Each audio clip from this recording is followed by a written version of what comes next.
Good afternoon. Welcome to Bridges and Tunnels. Do we have a motion to adopt the minute? Oh, first of all, do we have any public speakers? I apologize, Mr. Murray. I see you've already made your way to the front. Please begin. I'll make my train at 12:25.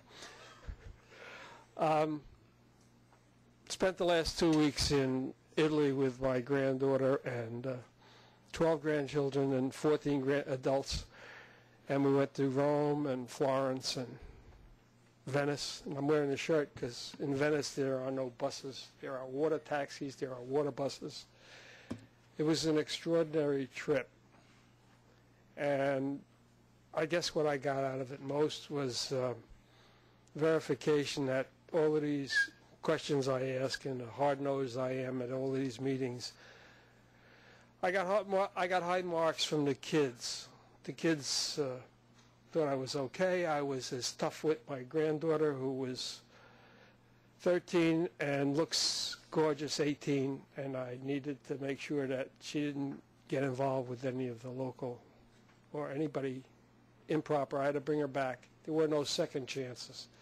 You did it right the first time, you couldn't have a do-over. And the message I was sending to these kids are, you have to be prepared for a tough economy and a tough world. And I passed. The kids like me.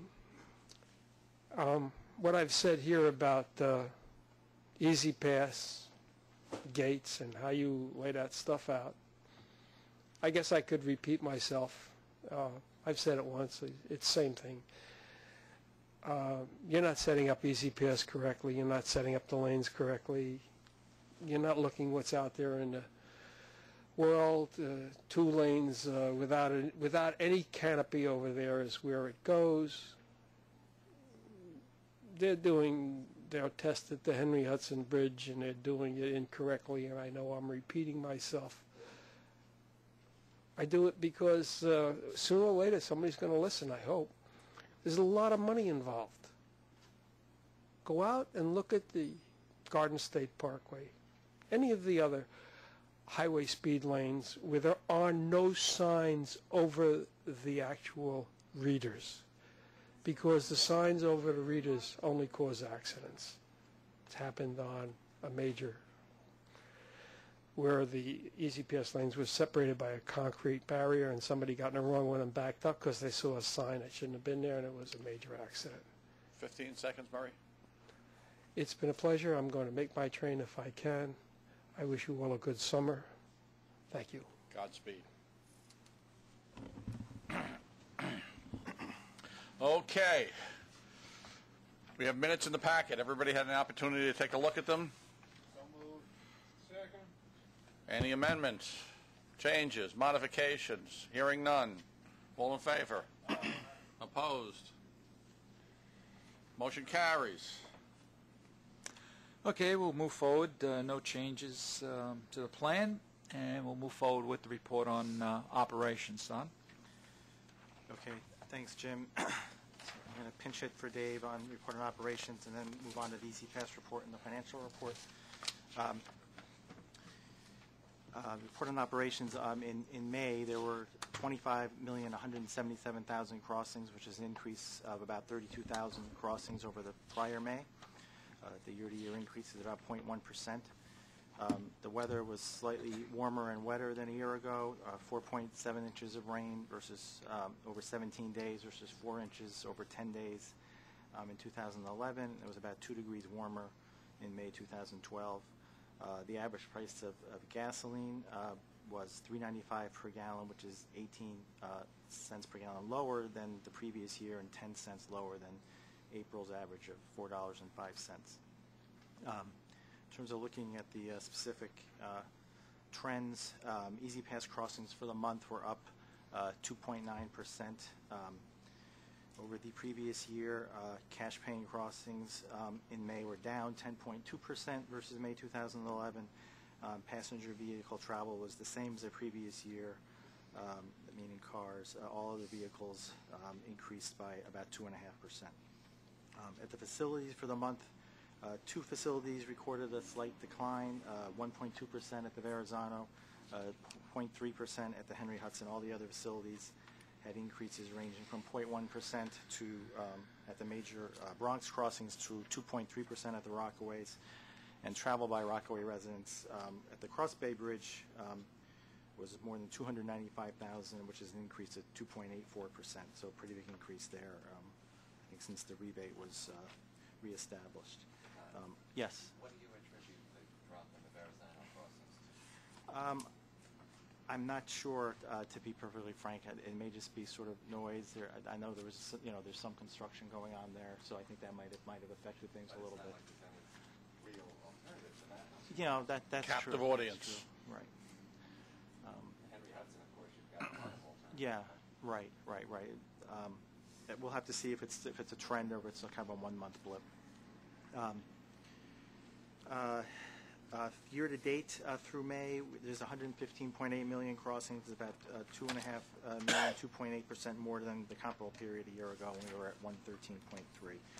And an early look at our June traffic, an early estimate is that it's 25.2 million crossings, which is 0.3% lower than a year ago, and we'll give you the final number next month. If there are no questions on this part of the operations report, I'm sorry. Mr. Chairman, have we seen, I know in the newspapers and from people, the extensive construction on the Alexander Hamilton, and the Port Authority has told people not to take the GW, which leaves them either the Tappan Zee or Right. our facilities to the south. Right. Have we seen any measurable increase in the last couple of weeks with regard to that? Not yet. Not yet. No, not measurable, Mitch. It should be Lincoln College or my office. So No, but they also talked about going to the Verrazano. it's a really long way if Yeah. we're going to use the GW. All right. Well, if you're coming from the south, Yeah. Yeah. We just haven't but we seen have not it yet. seen anything yet. Not yet. I mean, Okay. summer's a tough time to see trends too because a lot Right. of people away. Traffic's light right now. Yeah, okay. Okay, I'll turn it over to Rob Jurassic, who's sitting in for Andy Petrovich, to give the safety stats for the month. Thank you. On page 30 and 31 are 4 charts and 4 graphs showing the 5-year summary of customer collisions, injury collisions, employee accident reports, and lost time injuries through May. Please note that the total number of collisions is down 5.3%, and the injury rate per million vehicles has remained steady at historically low rates. And that for the employees, there are 16 less lost time injuries than last year, with a drop of 39.3% in the frequency rate. Unless there are any questions, that concludes my report. Okay, moving on to the Easy Pass report, which begins on page 33. The market share for the month was 81.3%, which is 2.1 percentage points higher than the previous year, which is a trend we've now been seeing for well over a year.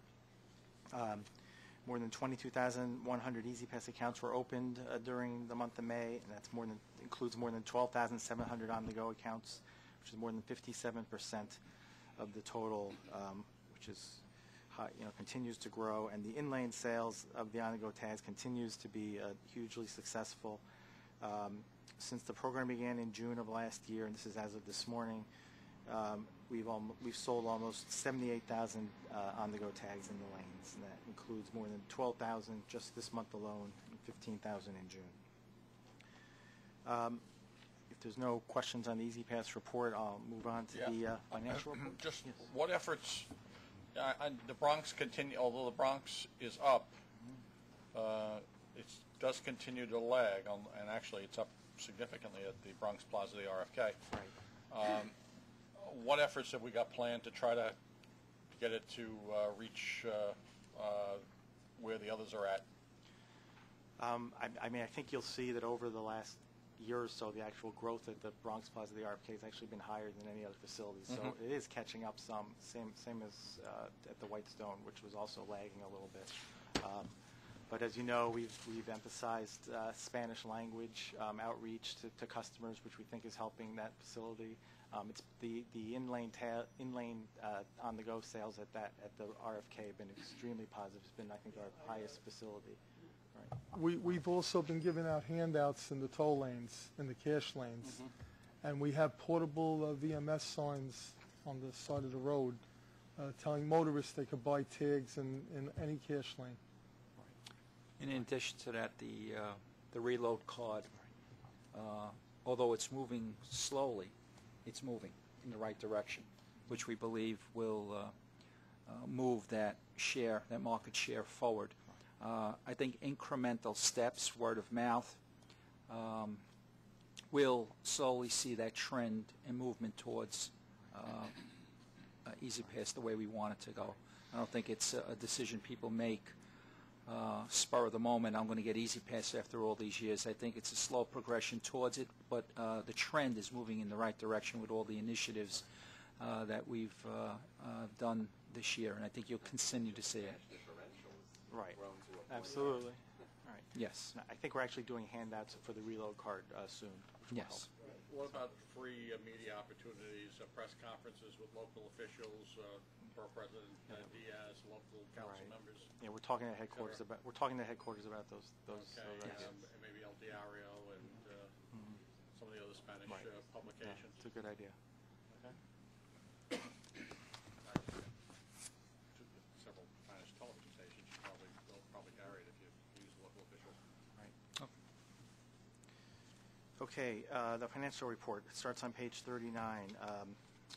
Year-to-date toll revenue is up 0.7%, about $4 million. It's a reflection mainly of the favorable weather we saw in the winter.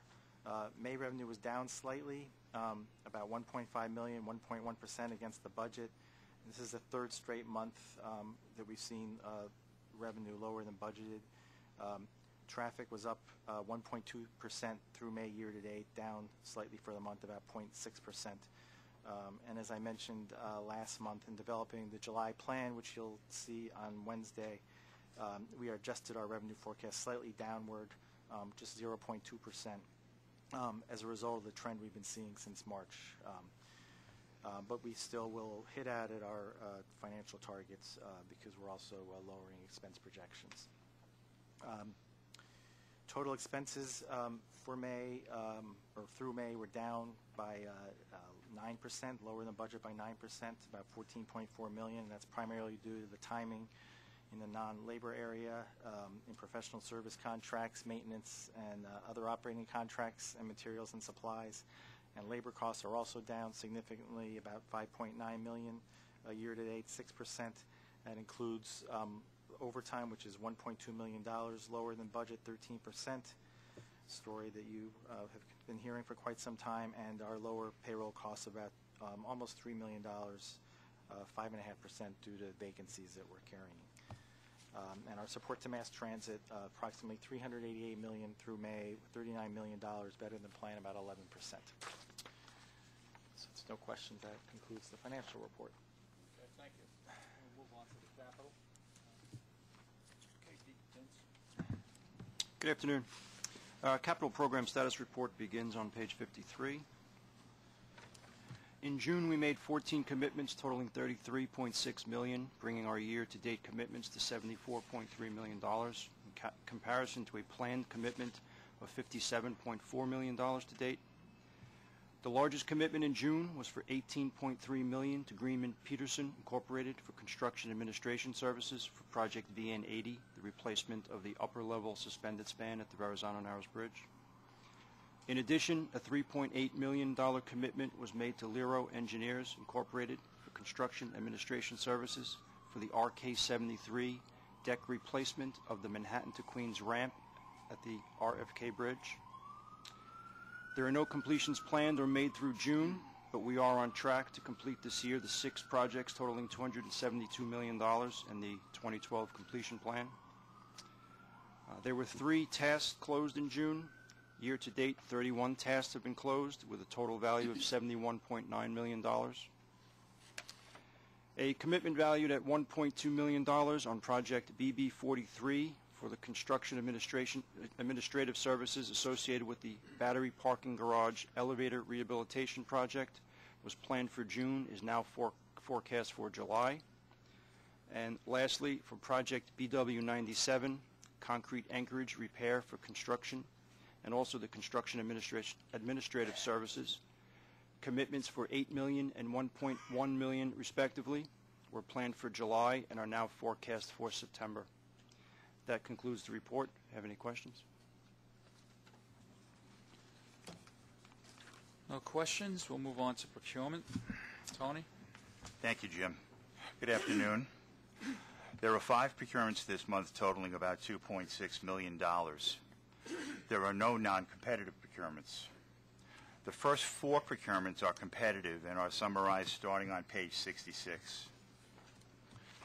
This item is a modification to a personal service contract for $774,102 with the joint venture of Greenman Pedersen and Parsons Transportation Group of New York to provide additional construction inspection services for Project BW89, Bronx Approach Replacement and Queens Approach Repairs at the Bronx Whitestone Bridge.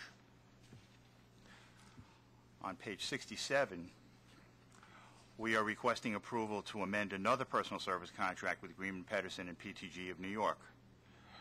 The joint venture is performing inspection services under Project BW89C, which is replacement of the Queens Approach at the Bronx Whitestone Bridge. The amendment totaling $423,774 will incorporate the scope for construction inspection services for Project WBM 356. That includes painting of the bridge's wind fairings and repairs to its access doors. Please turn to page 68. This is a modification to a personal service contract with Jacob Civil Consultants for $204,760 to provide additional construction support services under Project BB45 for various electrical upgrades at the Brooklyn Battery Tunnel. The fourth procurement on page 69 is a modification to a public work contract with TAP Electrical Contracting Service in an amount of $1,030,254 for additional work under BB45 construction. The last item is a ratification on page 70. It is a purchase order for $160,000 issued against a competitively bid New York City DCAS contract with Michael Stapleton Associates. This firm provides trained explosive detection canine services at designated locations on an as-needed basis. Unless you have any questions, this concludes my report.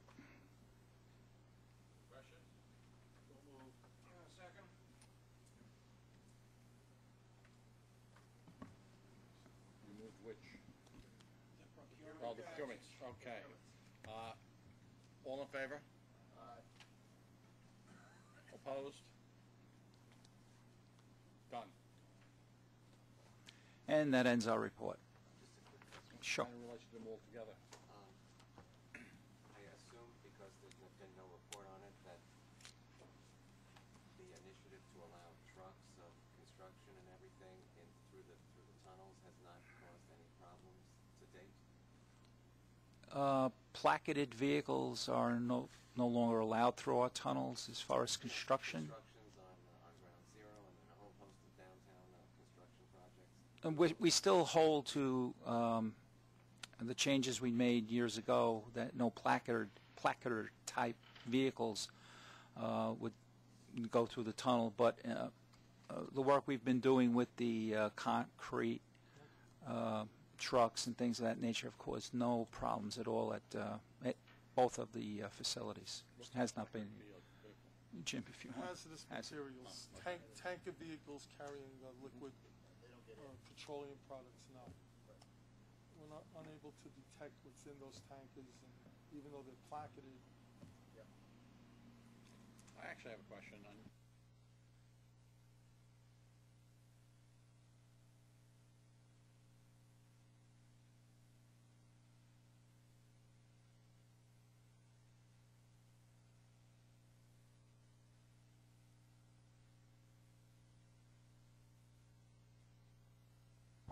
We actually do that for safety operation and also for security, because at night trucks come down that exit and they're moving at too high of a rate of speed to slow them down by the time they hit the portal. So we've made a decision to eliminate that entrance on the midnight tour. Now, what time does that begin at? I believe it starts around 10 p.m. and it reopens again at around 6 a.m. Easy Pass sales at the toll booths, that's still going unbelievably well? Commissioner, it's going extremely well. I think Don reported year to date we're up to approximately 78,000 sales since the program started. We continue to have strong sales on the weekends, and as predicted during the summer, we anticipate that's going to drive our market share in the direction we want. Any other questions? If not, I'll entertain a motion.